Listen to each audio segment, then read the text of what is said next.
Welcome back to guys. स्वागत है आपका फिर से एक नए वीडियो में। गाइस, मुझे बहुत सारे सब्सक्राइबर कमेंट कर रहे थे कि भैया जो ये नेटवर्क इशू चल रहा है इसका क्या कारण है, और राजस्थान में, जम्मू कश्मीर में या फिर महाराष्ट्र में अचानक से 4 से 5 दिनों तक नेटवर्क का गायब हो जाना, इसका क्या मतलब है?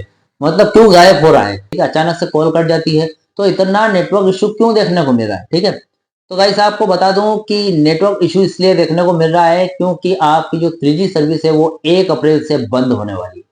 ठीक है, आपको जहां पर भी 3G सर्विस बंद कर रहे हैं या फिर बंद करने का काम शुरू कर रही है बीएसएनएल, जहां पर भी बंद होगी तो आपको कुछ इसी तरीके के नेटवर्क इशू देखने को मिलेंगे। ठीक है, और इसके यहाँ पर दो कारण है।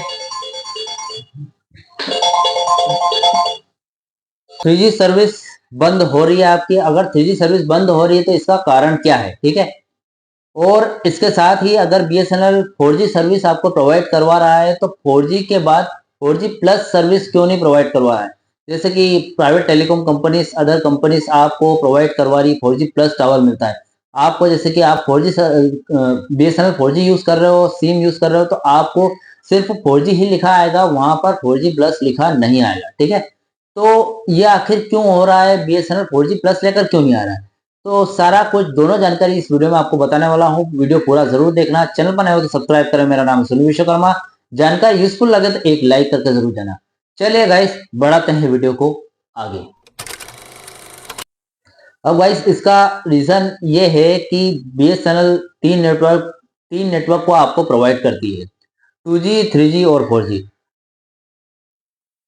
अब तीनों नेटवर्क में आपको यहाँ पर सबसे ज्यादा कौन से नेटवर्क को लोग यूज करते हैं वो जानना जरूरी। ठीक है, सबसे पहले 2G नेटवर्क आता है। तो 2G नेटवर्क को गाइस वो लोग यूज करते हैं जो कीपैड का मोबाइल चलाते हैं। कीपैड के मोबाइल चलाने वाले लोग इंडिया में 150 मिलियन से ज्यादा, 15 करोड़ यूजर्स। अब गाइस, जो कीपैड का फोन यूज करते हैं वो इंडिया में 15 करोड़ से ज्यादा यूजर हैं। अब ऐसे में क्या होता है कि उनको इंटरनेट तो नहीं चाहिए, उनको सिर्फ कॉलिंग की जरूरत होती है। अब कॉलिंग के लिए कीपैड का मोबाइल सही होता है, कोई दिक्कत वाली बात नहीं होती है, सस्ता होता है, कॉलिंग की जरूरत नहीं है और उसमें इंटरनेट चलता भी नहीं। ठीक है, उनको कोई हाई इंटरनेट की जरूरत नहीं होती है। अगर इंटरनेट का अगर किसी को भी जरूरत पड़ती है तो वो स्मार्टफोन यूज करता है। ठीक है, अब भाई जो लोग स्मार्टफोन यूज करते हैं, जो लोग कंटेंट क्रिएटर है, जो लोग लाइव स्ट्रीमिंग करते हैं, जो लोग गेमिंग करते हैं, हाई हाई कंटेंट की गेमिंग करते हैं, हाई हेवी गेमिंग करते हैं, ठीक है, उन लोगों को स्मार्टफोन चाहिए होता है और स्मार्टफोन में हाई इंटरनेट की जरूरत होती है, हाई नेटवर्क की। तो वो सिर्फ 4G दे सकता है आज के टाइम पे बीएसएनएल में। ठीक है, तो भैया यहाँ पर 2G भी यूज हो रहा है बहुत ज्यादा, 4G भी यूज हो रहा है, लेकिन कोई भी 3G यूज नहीं कर रहा है।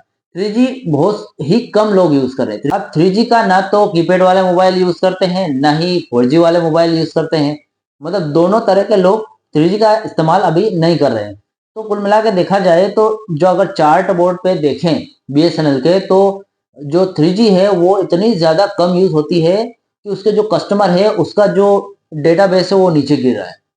मतलब डिक्रीज हो रहे हैं, बहुत ज्यादा घट रहे हैं कस्टमर। ठीक है, इससे बीएसएनएल को काफी ज्यादा नुकसान सहना पड़ रहा है, नुकसान हो रहा है। आपको काफी ज्यादा नेटवर्क इश्यू देखने को मिल रहा है। वो 4G की तरफ पूरी तरीके से ध्यान नहीं दे पा रही है। ठीक है, वो 3G नेटवर्क तो दे रही है लेकिन लोग उसका यूज नहीं कर रहे हैं। ठीक है, इसकी वजह से बीएसएनएल ने एक फैसला किया है कि बीएसएनएल 1 अप्रैल से 3G सर्विस बंद कर दी।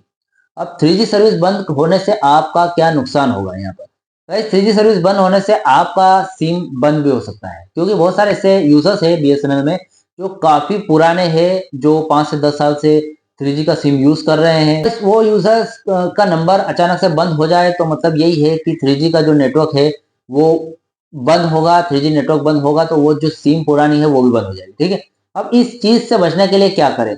आपको गाइस, जो आपका कस्टमर केयर का ऑफिस है बीएसएनएल का, आपकी सिटी में नियर बाय कहीं भी हो, वहां पर जाइए और अपनी 3G सिम को 4G में अपग्रेड करवा लीजिए। ठीक है, आपकी सिम अपग्रेड हो जाएगी तो आपका जो नंबर है वो 4G पर चला जाएगा, 4G पर शिफ्ट हो जाएगा और आपका नेटवर्क भी 4G पर शिफ्ट हो जाएगा। मतलब आपको 4G नेटवर्क मिलने लगेगा। ठीक है, अब 3G सिम उसी एरिया में बंद करेगा बीएसएनएल जहां पर 4G टावर या फिर 4G की रेंज आ रही हो। ठीक है, अब भाई बीएसएनएल 3G सर्विस ऐसे एरियाज में अवेलेबल करवाता था जहां पर पहाड़ी क्षेत्र हो गया या फिर राजस्थानी एरिया में, जहां पर दूर दूर तक टावर्स नहीं मिलते, ऐसे एरिया में प्रोवाइड करवाता था। ठीक है, अगर 3G सर्विस बंद करता है तो उन लोगों को काफी दिक्कत आ सकती है जो पहाड़ी एरिया में रहते हैं, राजस्थानी एरिया में रहते हैं, जहां दूर दूर तक आपको टावर नहीं मिलते हैं, तो उनको परेशानी का सामना करना पड़ सकता है। कि दूसरी बात आती है कि 4G जो BSNL 4G सर्विस दे रहा है, 4G हर कोई जो प्राइवेट नेटवर्क है वो 4G प्लस भी देता है, 4G भी देता है और 4G प्लस भी देता है।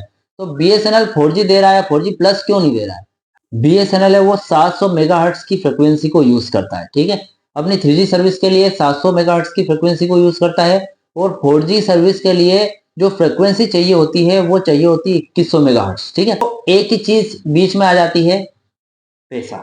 पैसा नहीं है, इतना बजट नहीं है, कंपनी काफी टाइम से लॉस में जा रही थी, तो अभी तक इतना बजट ही नहीं बन पाया कि 2100 मेगाहर्ट्ज की फ्रीक्वेंसी यूज कर पाए BSNL। ठीक है, उसके पास इतना प्रॉफिट नहीं था अभी तक, लेकिन अब प्रॉफिट होने लगा है। अभी कुछ समय पहले BSNL को 262 करोड़ का फायदा हुआ है, पहली बार प्रॉफिट हुआ है 17 सालों में। तो हो सकता है BSNL अब 4G प्लस भी लाएगा और 5G भी जल्दी ही लॉन्च करेगा। ठीक है, तो गाइस दोनों जानकारी मैंने अभी तक की BSNL की दोनों अपडेट्स आपको दे दी है। इसके अलावा कोई भी आप डाउट्स क्वेश्चन वगैरह है तो मुझे कमेंट बॉक्स में कमेंट कर सकते हैं। ठीक है, वीडियो अगर अच्छी लगे तो वीडियो को लाइक कमेंट शेयर जरूर करें। मिलते हैं गाइस ऐसे नेक्स्ट वीडियो में। सी यू सून।